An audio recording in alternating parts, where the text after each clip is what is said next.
እንደምናላችሁ ተመልካቾቻችን ዛሬ ደግሞ በአዲስ አበባ ዩኒቨርሲቲ ውስጥ እንገኛለን። ለ17ኛ ጊዜ እየተካሄደ የሚገኘው የመጽሐፍት አውደሪ እንዲሁም ደግሞ በየሳምንቱ ቅዳሜ የሚካሄደውን የህፃናት የንባብ ስነ ስርዓትን ልንታደም ተገኝተናል። ሰፊ የሆነ የመጽሐፍ አውደሪ ፊት ለፊታችን ይጠብቀናል። ከገዢው ከሻጩ እንዲሁም ደግሞ ከአንባቢያን ጋር ቆይታ የምናደርግ ይሆናል። ከዛም በተጨማሪ ደግሞ ህፃናት ስለ መጽሐፍ ምን ይላሉ፣ እንዲሁም ደግሞ የህፃናት የንባብ ባህል ምን ይመስላል ከወላጆች አይን የሚለውንም አብረን የምንከታተል ነው የሚሆነው። አብራችሁ እንድትሆኑ ከወዲሁ በአክብሮት ጋበዝኩኝ። ተከታተሉ።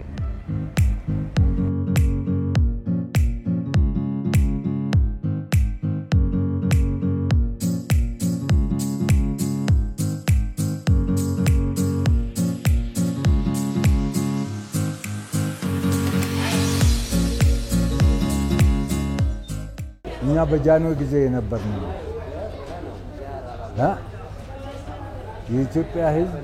የኢትዮጵያ ህዝብ መጽሐፍን ያዳን ሰዎች ነን። የድሮ መጽሐፍ ነጋዴ መጀመሪያ ጋዜጣ ሸጥ። አዲስ ዘመን ታውቃለሽ? ሄራልድ፣ አዲስ ዘመን፣ የኢትዮጵያ ድምጽ ጋዜጣ እነዚህ ስናገር ትንሽ ጊዜ እንትን እንዳል ወደ መጽሐፍ ገባል። አንድ ጓደኛዬ መጽሐፍ ጀመረ፣ እኔም ገባው ወደ መጽሐፍ። በጣም አንባቢ ነበር በዛን ጊዜ የነበረ ትውልድ። በእውነት ነው የምልሽ ከባለስልጣኖች ጀምሮ እስከ ታች አንባቢ ነው። አክሊሉ ሀብተወልድ ጠቅላይ ሚኒስትር ናቸው። መጽሐፍ ይገዛሉ። እነ ተስፋዬ እነ ማን ነው ይልማ ዴሬሳ፣ ከተማ ይፍሩ፣ ዶክተር ምናሴ ኃይሌ እነዚህ የኢትዮጵያ ባለስልጣኖች ድሮ ከመጽሐፍ ተራ ቅዳሜ እኮ አይጠፉም። መጽሐፍ ይገዛሉ፣ ያነባሉ። ምን አዲስ ነገር ወጣ ይላሉ። ለጥቅም አልነበረም እኮ መጽሐፍ ምጽፉት የነበረ ታሪክን ነው ለኢትዮጵያ ሕዝብ የሚጽፉት እንጂ ብር ለማግኘት አይደለም። በዛን ጊዜ እኮ በጣም የሚገርምሽ ነገር ፍቅር እስከ መቃብር አዲስ አለማየሁ ምን አገኙበት? እነ ከበደ ሚካኤል ጽፏል። 2 ብር ከሱሙኒ 75 ሳንቲም ነው መሸጡ የነበር። ፍቅር እስከ መቃብር ስንት ነበር? በከረሜላ ዋጋ ነው። በአሁኑ ስናይ የከረሜላ በዛን ጊዜ 2 ብር ተሱሙኒ።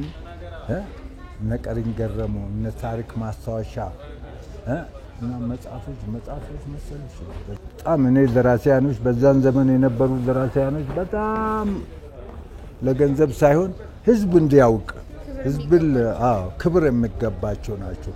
በዛን ጊዜ ደግሞ የነበሩ መጽሐፍ ነጋዴዎች በጣም ይገርምሻል። እኛ እኮ ዋጋውን ጨምረን አንሸጥም፣ ትከሰሻለሽ። በኋላ አብዮት መጣ፣ ጃንሆይ ተባረሩ፣ መጽሐፍ ይቃጠል ተባለ። መጽሐፍ ነጋዴዎች ናቸው እኮ ማጣቀሻም አይኖርም ነበር በዚህን ዘመን። መጽሐፍ ነጋዴዎች ነው እኮ። እኔ ለምሳሌ ከጎንደር ጀምሮ ጎጃም፣ ወሎ ይሄን ጠቅላላ ሰሜን ሸዋን መጽሐፍ አድነናል። ጓደኞች አሉ እስከ ወላይታ ሶዶ ሄዶ መጽሐፍን ለቅሞ አምጥቶ ለህዝብ ያሰራጫል። እነ ታሪክና ምሳሌ እነ ለማ በገበያ እኮ አይገኙም ነበር። የኢትዮጵያ ታሪክ እነ ግራኝ አህመድ የመሰሉ ምርጥ መጽሐፎች ተቃጥሏል። ያንን ለደበላዲንሳ መጽሐፍ ይገዙ ነበር፣ በጣም ያነቡ ነበር። መጡ አንድ ቀን መጽሐፍ እየተቃጠለ ነው አልኳቸው። እንዴት አሉ። እንጂ ማን ነው የሚያቃጥለው? ከትምህርት ቤት እያወጡ እያቃጠሉ ነው አለ። በኋላ ትምህርት ወዳውኑ ለብልልኝ ማንደፍሮ ስልክ ደወሉና መጽሐፍ እንዳይቃጠል ያደረጉ እኮ አንዱ ደበላዲንሳ ነው። እኔ ነኝ የነገርኳቸው። ከዛም በኋላ ብልልኝ ማንደፍሮ ደግሞ ወደ 5-6 የምንሆን ሰዎች ስማችን ተያዘና ለገበየሁ ኩምሳ ነገረና ገበየሁ ኩምሳ በየትምህርት ቤቱ ሄደን መጽሐፍ እንድንገዛ በሽያጭ መልክ እንዲተላለፍልን ተደረገ። አንብብ ነው የምንለው ሁላችን። የኢትዮጵያ ሕዝብ ልጆቹ እንዲማሩ ከፈለገ እንዲያውቁ ከፈለገ ማንበብ አለበት።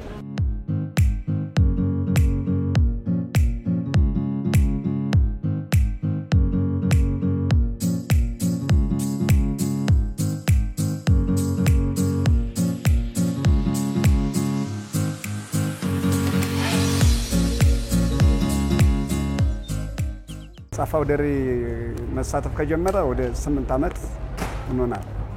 ከኤግዚቢሽን ማዕከል 3 ጊዜ ተሳትፈናል። ከዚሁ አሁን ወደ 4ኛ ዙራችን ነው። በጣም አሪፍ ነው። ግን ያው ትንሽ የህብረተሰቡ ለማንበብ መጽሐፎቹ ዋጋቸው በጣም ከሚገባው በላይ እየናረ ስለሆነ ትንሽ ለማንበብ እንትኑ ከዋጋው ውድነት አንጻር መጽሐፉ በጣም ውድ ስለሆነ ቀዝቀዝ ያለ ነው። ግን እንደዚህም ሆኖ ደግሞ ያው በዚህን ሰዓት እንደዚህ አይነት መጽሐፍ አንባቢ መኖሩ መገኘቱ በጣም ጥሩ ነው፣ ደስ ይላል። ሰው ከዋጋው ጋር ሲያነጻጽረው 3 መጽሐፍ መግዛት ፍላጎት የነበረው ሰው 1 መጽሐፍ ገዝቶ ይሄዳል እንጂ ማንበብ መቀነስ የለም። ያው ለመግዛት ግን 4 መጽሐፍ ሲገዛ መጥቶ ሰው ዋጋውን ያይና 1000 ብር ከሆነ መጽሐፉ 800 ብር ነው የሚሸጥለት። 20% ሲቀንስ ከ25% የሚቀንሱ አሉ። ከቅናሹ አይነት ፌስታል ሙሉ ይዞ የሚሄድ ሰው በእጁ 3-4 መጽሐፎች ይዞ ይሄዳል። ገዝቼው ነበርን የመጽሐፍ ገዝቼ ማስቀመጥ ነበር የምፈልገው፣ ግን ሰው አውሳይ ብሎ ወስዶ የማይመልስልኝ ሰው አለ፣ ሁለተኛ ነው የምገዛው ይላል እና ሰው ይወሰደ የማይመልስ ሰውም ስላለ መዋሱ ብዙም ይህን ያህል አይደለም። ሰው አንብቦ በክብር መልሶ መስጠት አይፈልግም። ሰው ያነብና አንዳንድ ሰው መጽሐፍ አንባቢ ሰዎች ለመጽሐፍ ክብር አላቸው። አውሶ የሚያነብ ሰው ደግሞ የመጽሐፍ ክብር የለውም። ለማንበብ ፍላጎቱ ቢኖረውም መጽሐፉን አንብቦ እንዳልሆነ አድርጎ ነው ቦሮ የሚጥለው። ያ ሰው ደግሞ አንብቦ በክብር ለማስቀመጥ ነው ለትውልድ ቤት ውስጥ እንዲኖር የሚፈልጉ መጽሐፎችን ለማስቀመጥ ሲፈልግ ሰው ይወስድበታል፣ ያስቀርበታል እና ያም ተውሶ የሚያነበው ሰው ግን የመጽሐፍ ብዙ ክብር አለው ብዬ አላስብም። በተለይ እንዲያውም ከትልልቅ ሰዎች ይልቅ የህፃናት መጽሐፍ ነው አሁን በገበያው ላይ እንደ መሰረታዊ ነገርም አድርጎ የሚያየው ህብረተሰቡ የህፃናትን መጽሐፍ ነው።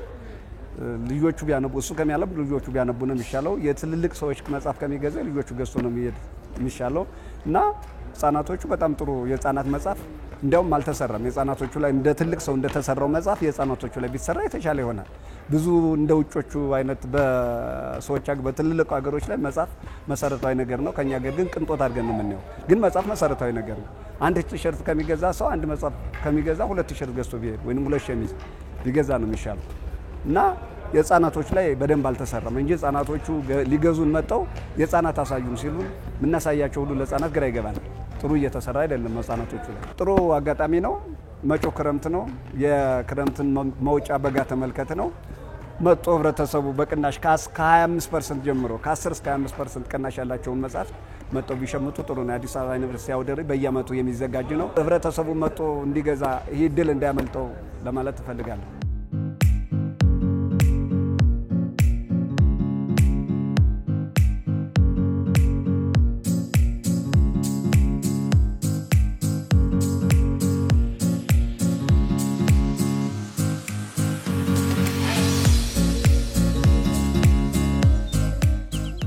ጎን ለጎን የሚደረጉ ፕሮግራሞች አሉ።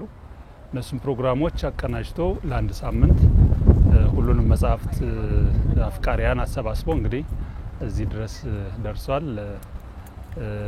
የሚደረጉ ክንዋኔዎች በተለይ ዛሬው ለህፃናት ፕሮግራም ለየት ያለ የህፃናት ፕሮግራምን ንባብ ለልጆች ያለውን ጠቀሜታ ማስረዳት፣ ከዛ በተጨማሪ ደግሞ መጽሐፍት ምን ያክል መጽሐፍት ሳለ እንደው አእምሯቸው ሰፋ እንዲል የተለያየ ግንዛቤ እንዲጨብጡ በአካል መጥተው እንዲያዩ የተለያየ በትንትን ያሉ ቦታዎችን መጎብኘት ስለማይቻል በአንድ ላይ ሰብሰብ አድርጎ ለልጆችም ቦታ ሰጥቶ ጊዜ ሰጥቶ እንዲያዩት ማድረግ አላማ አድርጎ ነው የተዘጋጀው የዛሬ ፕሮግራም።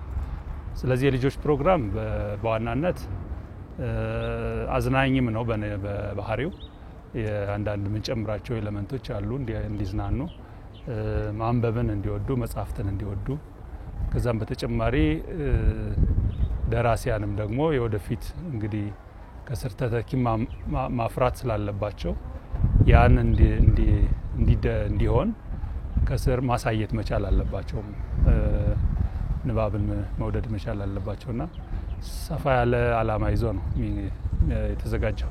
በተለይ ዛሬው ደግሞ ለልጆች ትኩረት ሰጥቶ የሚሰራ ነው። እንግዲህ ለልጁ ማያስብ ወላጅ የለም ብለን ነው የምናስበውና ልጆቹ በትምህርት እንዲጎብዝላቸው ሁሉም ይፈልጋል። ሁሉም ወላጅ ማለት ይቻላል ይፈልጋል። ያ ደግሞ በንባብ የሚዳብር ነው። ያለ ንባብ የሚሆን ትምህርት የለም። ያለ መጽሐፍ የሚሰጥ ትምህርትም ስለሌለ ወደው ፈልገው ጓጉቶ የሚመጡበት ፕሮግራም ነውና ወላጆቹ ተነሳሽነታቸው ጥሩ ነው። እዚሁ ግቢ ያሉ መምህራን ሳይቀሩ አስተማሪዎች ናቸው። ግን ይሄን አሁን የምታዩቸው ወላጆች ፕሮፌሰሮች ጭምር ልጆቻቸውን ይዘው ይመጣሉ እና ይሄ ትልቅ ነገር ነው፣ ማሳየት ነው። መጀመሪያ ልጆቹ ከሚያዩት ነገር ነው የሚጀምሩትና እንዲያዩ ማድረግ ዋናው ዓላማችን ነው። ያን ተነስተው ደግሞ እንግዲህ ራሳቸውም ለወደፊት ተተኪ ደራሲያን ሊሆኑ ስለሚችሉ ብዙ ዓላማ አለው። ጥሩ ፕሮግራም ነው። የሽያጩም ጥሩ ነው። በዚህ አመት ደመቅ ያለ ፕሮግራም ነው። የመጀመሪያው እንግዲህ አየሩ ጸባይ ምናምን አንዳንድ ነገሮች ይኖራሉ መጀመሪያ ላይ፣ ግን በኋላ ደመቅ ያለ አሁን እንደምታዩት ተሳታፊውም በተለይ የመጽሐፍት ዋጋ እንግዲህ አሁን ትንሽ ጨመር ብሏል፣ እንደ ድሮ አይደለምና እሱንም ደፍሮ ሰው በጣም እየገዛ ነው። ጥሩ ሽያጭ አለ። ያ ማለት ነጋዴው ይጠቀማል፣ ደራሲያን ይጠቀማሉ፣ ብዙ ጥቅምም ያው ገንዘብም ገቢ ያስገኛልና ያን በሙሉ አችብ አድርገናል ብለን ነው የምናስበው። እንግዲህ ወላጆች ሁሉም መጡ ማለት አይቻልም። ስለዚህ ያልሰሙ በተለያየ አጋጣሚ ያልተገኙ ሊኖሩ ይችላሉ። ግን መጽሐፍት አሁንም አሉ። መጽሐፍት በየመጽሐፍት መደብሩ የተለያየ መጽሐፍት አሉና ልጆቹን ስጦታ የሚሆን ለልደት ጊዜ የሚሆን እንደዚህ አይነት ነገሮች ሲገዙ ወደ መጽሐፍት ቢያተኩሩ ጥሩ ነው። ብዙ ጥቅም ስላለው ከትምህርት ጀምሮ የማህበራዊ ህይወታቸውንም ጨምሮ ሊቀርጽ የሚችል ነገር ስለሆነ መጽሐፍት ላይ የሚያወጡትን ኢንቨስትመንት የሚያወጡትን ገንዘብ ከሌላው ጋር ባያነጻጽሩትና መጽሐፍትን ቢገዙ ለልጆቻቸው የማንበብ ልምድንም ቢያሳዩ ራሳቸውም እያነበቡ ማለት ነው። ያን ቢያደርጉ ተጠቃሚ ነው የሚሆኑት። የልጆቹን የወደፊት ተስፋ ይቀርጹላቸዋል። ልጆችም ደግሞ በራስ የመተማመን ችሎታቸው ኢቭን የቃላት እድገታቸውም እንደዛው ይጨምርላቸዋልና ብዙ ነገር ነው የሚጠቀሙት። ይሄ ዲጂታል አሁን የመጣው የስክሪን ላይ ማፍጠጥ እነሱ ነገሮች ቢቀንሱ ወደ መጽሐፍት እንዲያተኩሩ ቢያግዟቸው የተሻለ ጥቅም ያገኛሉ። ስለዚህ ይምጡ ይጎብኙ ነው ምለው መልእክቴ። የቀረ ቀን አለ እስከ ሰኞ። በዚህ አጭር ቀን ከቻሉ ቢመጡ ቢጎበኙ፣ ካልሆነም ደግሞ በየመጽሐፍት መደብሩ ተገኝተው ለልጆች ስጦታ መጽሐፍ እንዲያበረክቱ ጥሪ እናቀርባለሁ።